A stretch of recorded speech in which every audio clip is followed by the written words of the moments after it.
So I want to welcome all of you. This is a really, really special event for us, and especially this year, I think, because we have a lot of new faces in the room.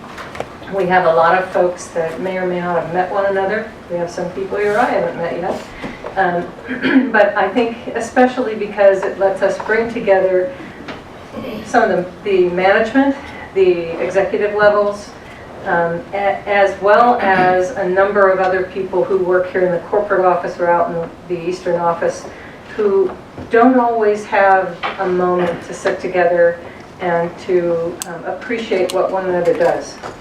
I also think that I want to make sure that you all know we have lunch after this, and I'm hoping that everyone will stay, grab something to eat, and stay here around this room and the surrounding areas and enjoy some social time together so that you can get to know one another a little bit more and to appreciate what each of you brings to Envision. Because each of you does bring your own unique talents, and the responsibilities on your plate have some meaning to every single one of us here. You might feel sometimes like you're just pushing paper or writing approvals, but in fact, if it isn't for, if all of you didn't do your part, we would not be a workable machine. And I have to tell you, I kind of feel like we've become a very, very good machine here in so many ways. Our State of the Vision event is a unique opportunity for us to all reflect on another year that's gone by.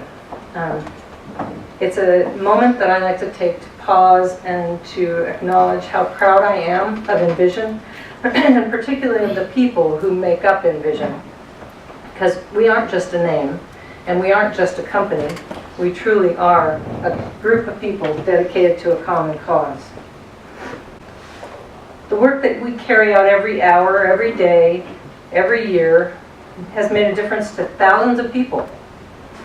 First and foremost to the people we support, both in Envision Customized Services and in Envision Integrated Behavioral Health, but also for every person in every department of every Envision company, and you know now there are 4 now. And for the many people whose lives are touched in some way by Envision. And that isn't just the people we support and their families, but it is all of you and all of your families and many of your friends. And it is all of our vendors. It's the regulators, the people from the state who have interactions with all of you, and so many more. So perhaps your job is to provide direct support to people we serve, or to manage the myriad of clinical or supervisory details, to pay our bills, to write our brochures, or maintain our company's computers and property. Whatever it is you do in your career with Envision, I hope you know that your work is an incredibly important part of the fabric that is this organization. We all know that our oops, that's a repeat. I'm really good. I'm pretty good at laughing at myself. That's probably one of my strengths. I seem to spend a lot of time in Harrisburg, many of you know that, but because I believed since our inception that we have to be the industry leader in advocating for appropriate funding to support our programs, which are unique and customized in the state of Pennsylvania, and I believe even across the nation. Advocating for fair wages for our workforce, that's all of you, for simplifying regulations, and to ensure that Pennsylvania leads the country as it contemplates adopting some form of managed care. It's crucial that Envision is seen as a leader as this managed care approach is being developed. In recent months, the 4 Envision boards of directors, our executive team, and other senior management and director teams have been considering our vision statement. Some of you probably know that because you've contributed to it. If you haven't, then I'm going to roll it out for you today. During our various discussions, we landed on a vision statement that I hope will speak to every person in the Envision Human Services family of companies. We believe this new vision statement needed to be extraordinary, but also simple, and to reflect all that we hope to accomplish in every part of the company, whether that's in our flagship Envision customized services, the foundation created to engage our communities in contributing to us, in the newest endeavor, Envision Integrated Behavioral Health, where we're gaining ground, and in our parent organization that brings it all together into Envision Human Services. As we've done in the past, we look carefully at the meaning of each word and at the way the words all fit together to make this statement, our new vision statement for Envision Human Services, a future where all people are heard, their choices valued, and their life visions honored. You'll notice some key words there that we have all been very proud to include, and you can peruse over that for a while and see what all the meanings are behind it. We believe this statement also speaks to our core values, the core of who we are and how we endeavor to support each other, the people we serve, support the people we serve and their families. Regardless of whether you work for human resources, finance, or IT, in IBH or the foundation, the Envision core values are the basis of our relationships with each other, with our vendors and donors, with the families of those we serve, and especially with the people we support. Those core values, as you're already aware, and as I don't want any of us to forget, are as follows. 1, all human beings are treated with dignity and respect. 2, we're determined to act with integrity, knowing that doing so requires courage and tenacity. 3, we choose innovation over convention. We don't always do it the way everybody else does. And 4, we take risks. We learn from the outcomes, and we use that knowledge as an impetus for improvement. I would love to say more about all of those, but in the interest of the other speakers, I will refrain, even though I find those core values to be incredibly meaningful. They're at the heart of everything that you and I do. We're a company that has faced many challenges, and we have some significant challenges ahead as well. We will have to meet them head on with these core values guiding the approaches that we use and the decisions that we make. We're going to hear more from Kim and Joe in the next few minutes.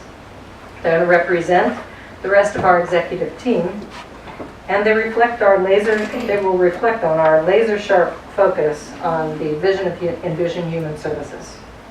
We know how critically important it is that each and every one of you has the information, the tools, and the support that you need to help us on the journey toward that vision.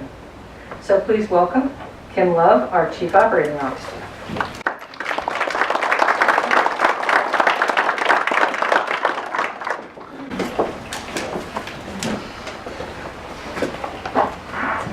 Thank you, Ruth. Thanks everybody for being here. It's a crowded room today.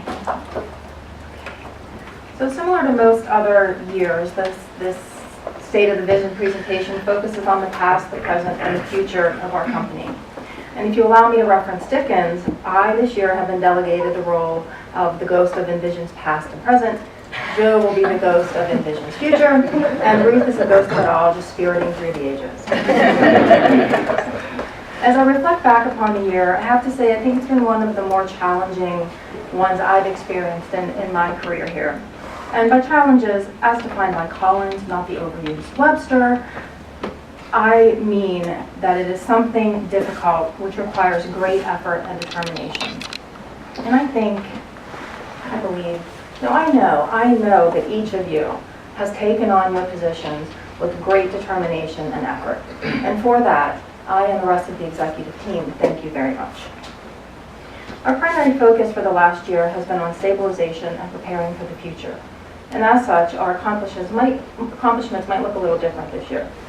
It's been really easy the last few years to stand in front of you and talk about how many more people we supported this year and how much more money we earned and how many more people are on our teams.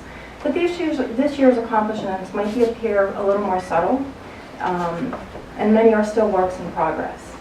But rest assured, they are indeed significant and necessary steps that will allow us to make huge, tangible strides in the future. So from a global perspective, as a family of companies, we took steps during the last year to build an infrastructure that supports the needs of our ever-growing company and the changes we foresee in the human services industry. One area of focus was the creation of the Compliance Department with David Matthews, Compliance and Integrity Director at the helm. This is really technical, so David can just correct me if I get some of the details wrong. The purpose of the compliance program is to develop people, processes, policies, and procedures that ensure the adherence to the law, instill a commitment to an ethical way of thinking, and for mitigating risk to the company. The strategy, foundation, and structure of the compliance program have been developed, while implementation of that strategy, beginning with education and policy and procedure review and development, is just underway. Quality management was another focus of the past year, and in August, Amanda Johnson, in the back there, joined Envision as Director of Quality Management with the goal of moving from a grassroots quality management focus for ICS to a comprehensive corporate quality function for IHS and the family of companies. The purpose of the Quality Management Department is to integrate fundamental techniques, improvement efforts, and tools in a disciplined approach focused on continuous improvement. Similar to the compliance function, Amanda assessed the company, our processes, our policies, our systems, and capacity, and has developed a vision for the quality function. This is very much a work in progress, as we need to build the infrastructure that will allow us to better define our outcomes, collect data, and analyze that data to support our goals. Compliance and quality, when done right, are equal halves of the same whole. Development of an ethical and compliant culture lays the foundation for quality to permeate our everyday work, resulting in a commitment to excellence. Another commitment to infrastructure this year was the addition of the Executive Director position in IBH, the first for any Envision subsidiary. We welcomed Marlene Hughes into her position in September, and in those 3 short months, Marlene has made tremendous inroads. After a period of assessment, Marlene and her team are charting a path toward ensuring an effective and quality-oriented clinical structure, budgetary stewardship, organizational growth, and approaches to treat the whole person, not just the mental health needs.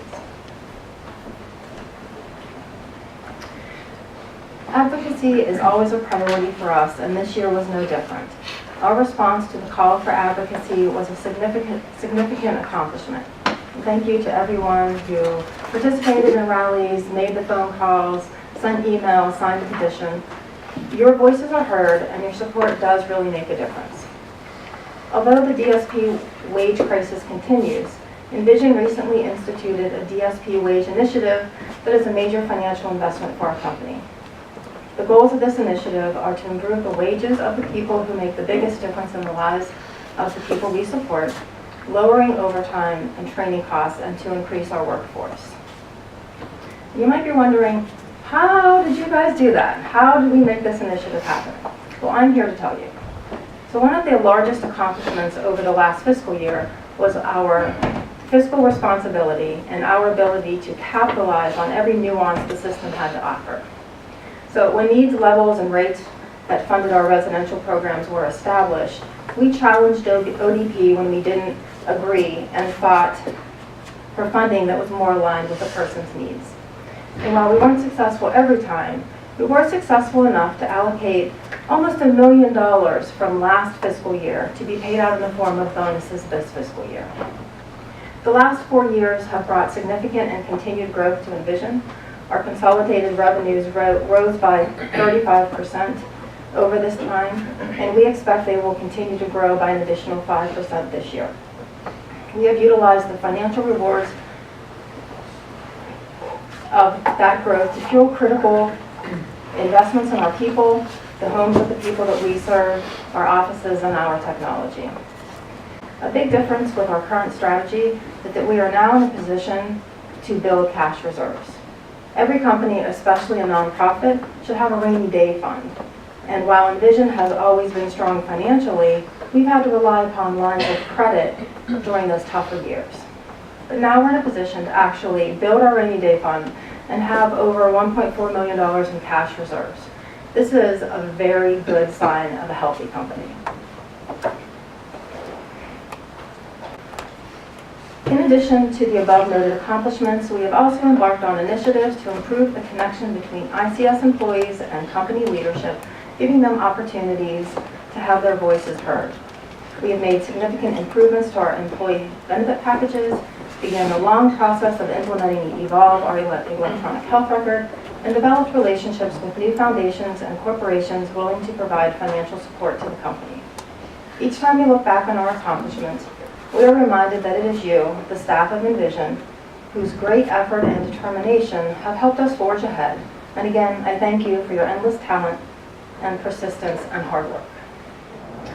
And with that, I'll turn things over to Joe Tuckey, Chief Administrative Officer.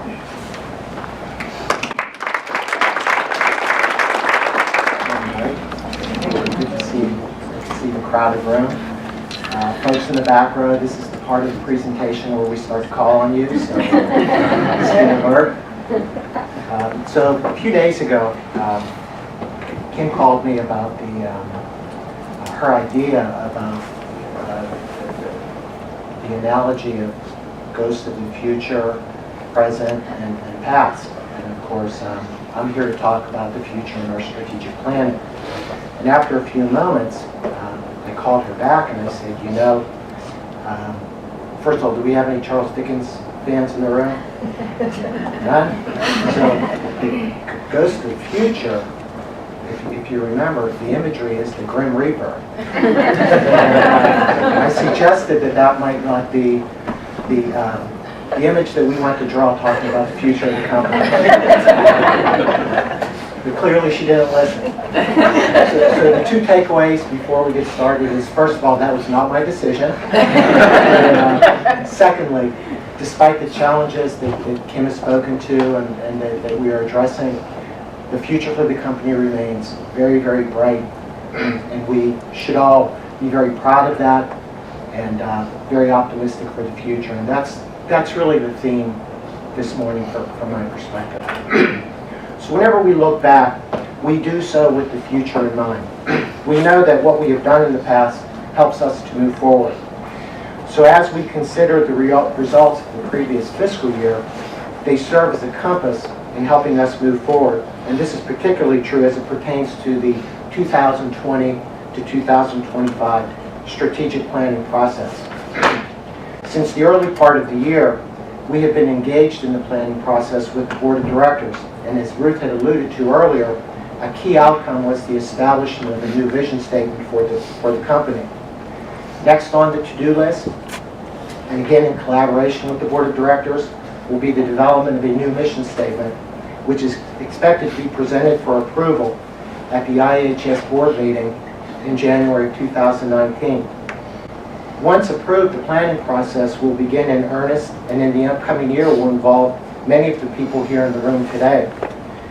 At a high level, among the key factors for consideration will be determining how, as a company, we plan for and adapt to unforeseen changes out of our control that may occur in the market during the course of the next 5 years, the 5-year strategic planning period. Every person in this company has heard a great deal of discussion about how managed care is coming to Pennsylvania, how that affects us at InVision, and more importantly, how and if it affects the people we serve has yet to be resolved.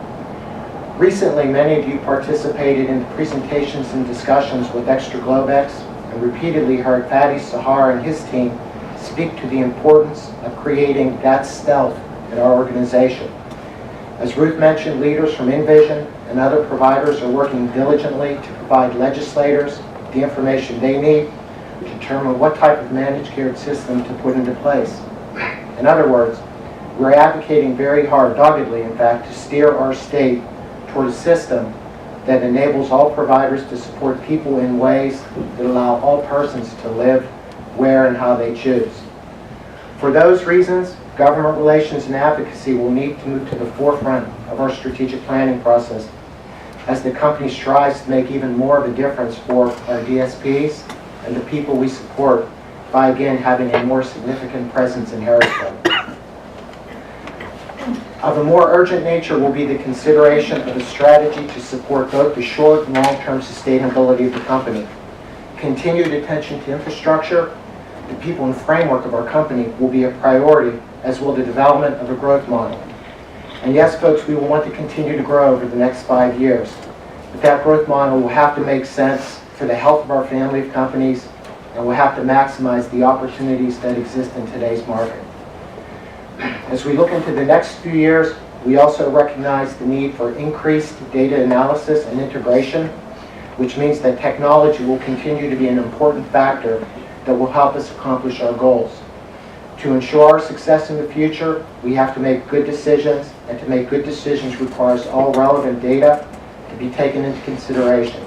The way to accomplish that is to be able to analyze data from different sources together. In addition, as we focus on greater independence for the people we support, we have a vision to utilize technology to foster that independence. Whether it be voice-activated technologies like Amazon's Alexa, automated reminders, sensors that can track movement, or automatic shut-off devices that keep people safe, the technology is available to create comprehensive smart home environments that has the potential of minimizing supports and fostering independence.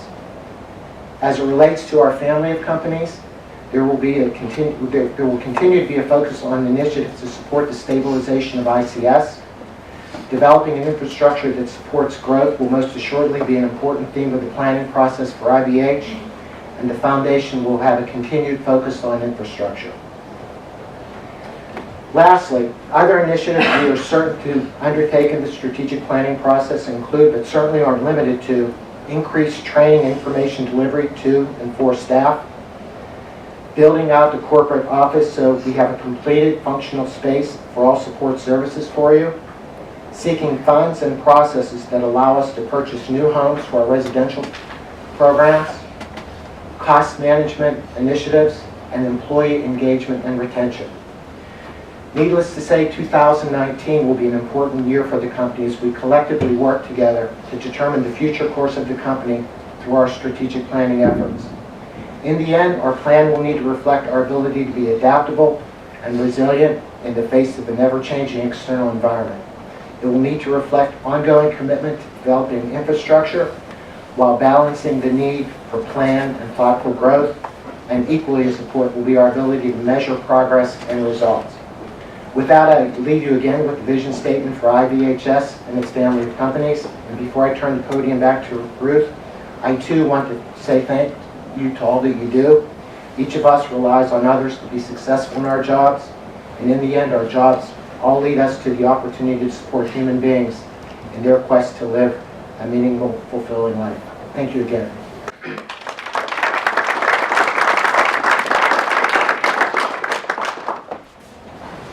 As we close this year's State of the Vision presentation, I want to thank members of the executive team for their contributions to this presentation. I was not aware of the ghost analogies that were going to come up, but I had a brief conversation with Lori earlier today, who came up with another great analogy for the folks that participated in putting this presentation together for you. So I want to thank the members of the executive team in particular for their contributions to the presentation. Even though not all of them spoke today, they all provided a ton of information and feedback as we prepared the presentation. So thank you to Joe and Kim for presenting, to Margie and Mike for their significant contributing efforts, and for being on standby in case one of us got sick, because each of the last 2 years we've had that happen. To Lori and Rachel for taking the lead on the event, and to Rachel for what I consider to be really heroic efforts to bring it all together. And as Lori said to me, so I'm giving her full credit for this, she was trying to think about how to describe her role, and one of you may have prompted this thought when you asked her a question. And sort of think of it as Lori was the director of this production. Rachel was the producer. Joe, Kim, and I were the actors. Margie was the writer. And Mike is the executive producer. That's the guy that pays the bills. So thank you to all of you, and thank you to the others of you who behind the scenes helped to create this compilation of activities and goals for us. I'd also like to introduce someone new to Envision today, someone I'm really excited to have added to our Envision team. You've heard several references to the efforts toward government relations and advocacy, and to that end, I'd like to introduce, and I would just impose on you to stand up for a second, Gary, so that you can meet Gary Blumenthal, who comes to us with an absolutely stellar background. And you'll be hearing more from Gary in the weeks to come. Thank you very much. Gary will be joining us officially as of Saturday, unofficially this week, but officially probably more like Monday, as our new Vice President for Government Relations and Advocacy. And I am really happy to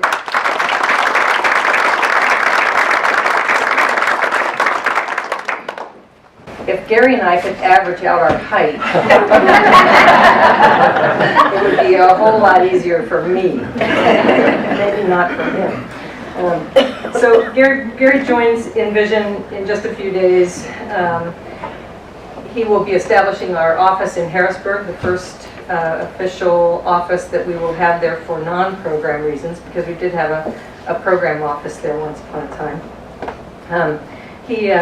Hopefully you've checked out the press release that was sent out to learn about his phenomenal background that includes serving with members of the U.S. Senate and with the president, two different presidents' councils on intellectual disability.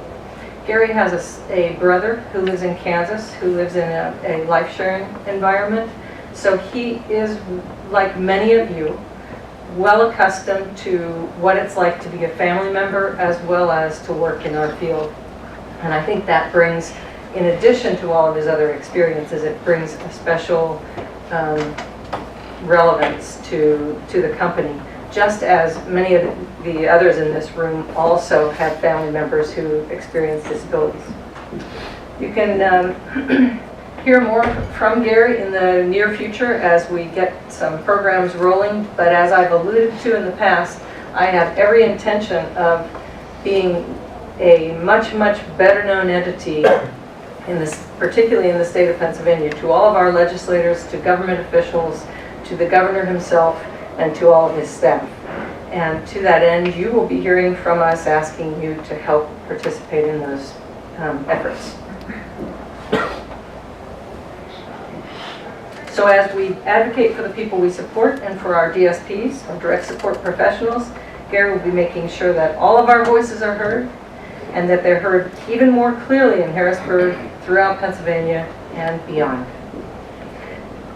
I want to close now and invite you again to spend a few minutes just spending time with one another. Don't rush off, and please don't take your food back to your office, because I know the temptation. I've done it so many times myself, but I would hope that you would spend a few minutes in some of our common spaces, seeing people that you don't always see, talking with people that you may only talk with about bills or billing or documentation in the regular course of your day, but that you spend some time just talking with the rest of the executive team as well about your thoughts on our strategic planning process, on the things that we have been working on and the things that you know we'll be working on in the future. So thank you all very, very much, and please enjoy some lunch.